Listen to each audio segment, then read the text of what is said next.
এ আবার কেমন চোর রে বাবা? চুরি করতে এসে গৃহস্থের বাড়িতে বসেই মদ্যপান করলো চোর। এতদিন আমরা ছ্যাঁচড়া চোর, সিদেল চোরের নাম শুনেছি, এখন তো দেখছি মাতাল চোর। কেন বলছি এই কথা শুনুন তাহলে।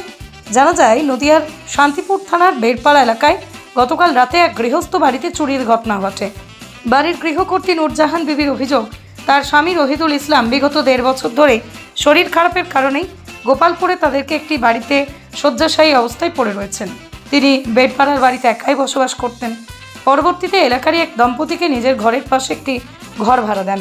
ওই দম্পতি প্রতিদিন রাতে ঘুমোতে আসেন, সকালবেলায় উঠে আবার নিজের বাড়ি চলে যান। গত 5 দিন হলো নূরজাহান বিবি তার মামার বাড়ি কলকাতায় গিয়েছিলেন। গতকাল রাতে ভাড়াটিয়া সাহেব শেখ প্রতিদিনের মতো রাতে ঘুমোতে আসলে দেখতে পায় বাড়ির মূল ফটকের তালা ভাঙা, মাটিতে পড়ে রয়েছে সেই তালা, বারান্দায় পড়ে রয়েছে মদের বোতল। নূরজাহান বিবির ঘরের দরজা খোলা। এরপরই তিনি প্রতিবেশীদেরকে ডাকাডাকি করে। ঘরে ঢুকে দেখতে পান ঘরের সর্বস্ব লুট করে পালিয়েছে চোরের দল। এরপরই তিনি খবর দেন নূরজাহান বিবিকে। আজ সকালে কলকাতা থেকে ফের নূরজাহান বিবি দেখতে পান বাড়িতে থাকা সোনার গহনা এবং একটি মিক্সার গ্রাইন্ডার চুরি গেছে। তবে আরও কী চুরি গেছে এখনও পর্যন্ত তিনি বুঝে উঠতে পারছেন না। নূরজাহান বিবির দাবি, 4 আনা ওজনের হাতের চুড়ি, 4 আনা ওজনের কানের দুল চুরি গেছে আলমারি থেকে। ঘটনায় রীতিমতো আতঙ্কিত তিনিও। অভাবী পরিবার হওয়ায় শেষ সম্বলটুকু খুইয়ে কান্নায় ভেঙে পড়েন নূরজাহান বিবি। যদিও গতকাল রাতে এলাকার মানুষ শান্তিপুর থানায় খবর দিলে পুলিশ এসে ঘটনাস্থল পরিদর্শন করে চোরদের খোঁজে তল্লাশি শুরু করেছে শান্তিপুর থানার পুলিশ। মিক্সার মেশিনের হাতের কানের কি সোনার? কতটুকু মোটামুটি? 8 আনা আছে। 8 আনা, 4 আনা করে। আর এমনি টাকা পয়সা কিছু ছিল না? আপনার বাড়িতে কে কে থাকে? আর কেউ ছিল না। ওই ছেলেটাকে কদিন ভাড়া দিয়েছি, ও রাতে করে আসে, 11টার সময় আসে। মানে এই বাড়িটায় আপনাদের কেউ থাকে না? তাহলে আপনি থাকেন কোথায়? আমি একটু এক জায়গায় গিয়েছিলাম, এই সপ্তাহখানিক হলো গিয়েছি। আচ্ছা, আর এই ঘরে তখন কেউ ছিল না? তো কাউকে বলে যাননি এরকম একটু দেখা? হ্যাঁ, আশেপাশে সবাইকে বলে গিয়েছি। আচ্ছা, তো এমনি তালা কি দেখছেন এসে কেটে গেছে? এসে দেখছে, ওই ছেলেটা এসে দেখে তালা ভাঙা। কবে এসে দেখে? কালকে রাতে। হ্যাঁ, কটা নাগাদ? 11টা বাজে তখন। পুলিশ এসেছিল? হ্যাঁ, পুলিশ এসেছিল নাকি আমি জানি না, আমি দেখিনি। তাহলে 4 আনা 8 আনা সোনা আর কি জিনিস? মিক্সার মেশিন, আর কিছু নেই। আর এখানে বাইরে কি পড়ে রয়েছে? এটা মদের বোতল পড়ে রয়েছে। তাই বলছে। 3টে ছেলে মেয়ে সব বাইরে আছে, এখানে দেশে কেউ নেই। বাইরে কাজ করে? হ্যাঁ। কোথায় থাকে তারা? রাজকোট, গুজরাট। ও আচ্ছা।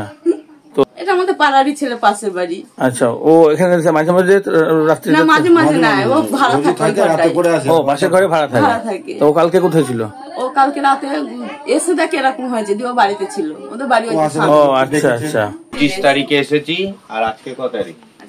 এই আগের মাসের 25 তারিখ থেকে এখানে। মানে এই পাশের ঘরটাতে আপনি ভাড়া থাকেন? শুধু রাতের বেলা। আচ্ছা, আপনার বাড়ি এখানেই? হ্যাঁ, আমার বাড়ি পাশের বাড়ি।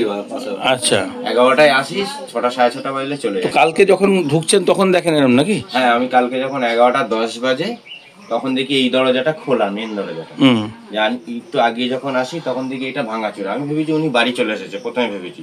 তারপরে যখন তালাটা ভাঙা দেখি নিচেই, তখন বুঝতে পেরেছি যে কিছু একটা হয়েছে।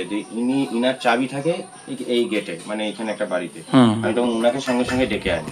ডেকে এনে বলি এই অবস্থা দেখো। দিয়ে সব দেখে টেকে মদ ফদ দেখে আমার তো বিশাল ভয় লেগে। মদ বলতে বারান্দার মধ্যেই মদ খেয়েছে? এখানে খেয়েছে দেখলাম, এই যে বোতল দুটো এখনো রয়েছে। আচ্ছা, তো ওই রাতে আমি আর থাকিনি। পুলিশ টুলিশ এসেছে, দেখে টেকে আমি আবার ইনাদের থেকে একটা চাবি নিয়ে তালা দিয়ে আমি আমার বাড়িতে ছিলাম কালকে রাতে। আচ্ছা, তো মানে আপনি ঘরে থাকাকালীন কোনোদিন এরকম কিছু দেখেননি? কোনোদিনই এরকম চুরি চামারি হয়নি আমাদের। কোনো সমস্যা হয় না, কোনো রকম কোনো সমস্যা হয় না। কালকে রাতে কি মনে করছেন, মানে এটা কোনো লোকাল কেউ থাকতে পারে? এটা তো কিছু আমি বলতে পারবো না। এটা এর পাশাপাশি কোনো সিসি ক্যামেরা কিছু আছে যেখানে দেখা যায়? এই দূরে নেই, ওই বাইরের সাইডে আছে। আচ্ছা, তা অনেকটা দূরে।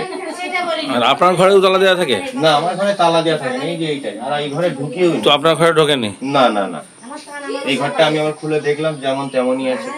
তার মানে এটাকে জানে যে আপনার ঘর একা ছেলে থাকেন, কোনো তাও শুধু রাত্রিটুকু, সেটার জন্যই হয়তো ঢোকেই না। আমার মনে হয় যে মানে যারা করেছে তারা চেনা জানাও হতে পারে। এখন রিপোর্ট, আরং নিউজ, নদিয়া।